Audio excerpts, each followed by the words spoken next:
Woven cables are worked across a group of adjacent cables, producing a braided effect as the cables alternate between shared cable legs in a two-step process. In the first step, 4 adjacent cables across a span of 16 needles are crossed in the same direction. After knitting several rows, new cables are formed utilizing 1/2 of each cable formed in the first step. One leg from 2 adjacent cables are crossed in the opposite direction, braiding the cabled pairs together. Because cable legs must be adjacent, we can only form 3 cables in this next step, made up of 2 legs from 2 separate cables formed in step 1. This leaves 2 halves unworked on either side, but produces a nicely framed edge. So here I've offset the cable by reforming 3 columns of stitches on either side of the work. And I'm going to identify the first needle setup or pattern by pulling forward or identifying 4 groups of 2 by 2 cables. All 4 of these cables are produced in the same way. We're crossing all of the cables towards the left. This will make a right leaning cable on the knit side of the work, but of course we're viewing the purl side, so things are reversed. Just like with any other cable, paired, single, whichever, take care not to drop any stitches here, and be sure when you're depositing the stitches back into place, you're mindful of what's coming next in the sequence of work.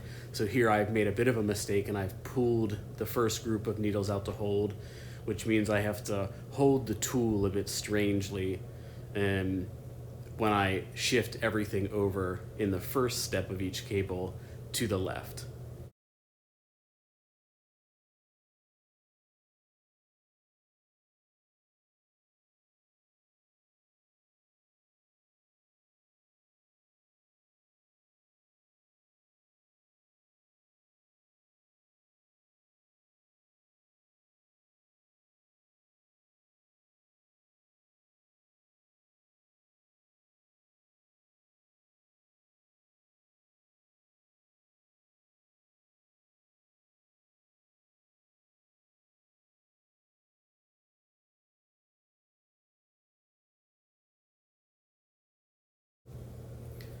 As you work across this first group, or any group really, you'll see that the tension on the needles is quite heavy. Some of the center 2 needles of each 2 by 2 cable are nearly touching, where they are touching. So with most cables, pull the needles back to forward working position before you knit that next row. I'm knitting 4 rows in between each cable cross in this particular sample. So here from the purl side, we can see that all of my cable crosses are going in the same direction. In the next step, I'm going to take one leg from 2 adjacent cables and cross those legs together. So as I had 4 cables in the first row, because I'm taking 2 different legs, I can only make 3 cable crosses in this next step in the process. I'm also going to cross these cables in the opposite direction. So I'm going to pass everything to the right first, so that those stitches I lay down first will appear on the top of the cable from the knit side, and then redeposit those remaining stitches onto the opposite side.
Zooming in on the repeat, we have 4 cables all crossed in the same direction. I've knit 4 rows, and then I've crossed 2 separate legs from 2 separate cables together and crossed them in the opposite direction in the next step. From here on, I'm simply working the same repeat again. So I'm crossing a group of 4 adjacent cables, all in the same direction. So in this instance, first passing to the left, then to the right. After I've worked these cables across this group, I'm going to pull the needles to hold, then back to forward work and knit 4 rows.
After knitting those 4 rows, I'm gonna split 2 legs of the cables and cross them in the opposite direction.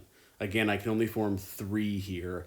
The last 2 remaining legs on the far left and right will just continue to knit straight up. You'll see when you take your work off the machine, it just makes a bit of a elongated cable on those 2 sides.